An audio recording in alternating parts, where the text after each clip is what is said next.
ওরে কাহা তোমরা আবার হরিও না মাই বলা বিয়ে ধরো এটা ছিল এটা কি এটা সারিও না আমি একটা ডায়লগ নাও এটা রে এই জিজ্ঞেস ভিডিওর করেন আগে কি আমার কইছে দেখছো নাম ঠিকানা ছাড়বি না জিজ্ঞেস করেন। ছাড়লে কোনো সমস্যা করতে পারবো না আপনার নামটা কি? আমার কাছে দে আমি দিতে কই আমার নাম বীর বাহাদুর কানা কবিরাজ ওরফে ঠান্ডু মিয়া তা আপনার বাড়ি কই?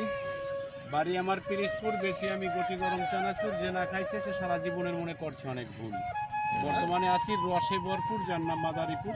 দিনে থাকি দিশেহারা, রাইতে গেলে যাই সর্বহারা, কিচ্ছু থাকে না, বেচা কিনে শেষ হয়ে যায়। ঠিক আছে, তা আপনার এহেন্দাই পাইবো নাকি? তো ওই তো সব কিছু ভুইলা এই যে মাঠটা দেখছেন বিশাল, ভুলেই গেছি কই না দেখছেন সেখান তো অনেক মজার লোক। ঠিক আছে, আপনারা চানাচুর খাইতে মন ছেলে তার কাছে আইসা পারেন এই যে জায়গায় এসে পড়বেন, তাহলে আপনারা চানাচুর খাইতে পারবেন। আনলিমিটেড মরিচ ফ্রি।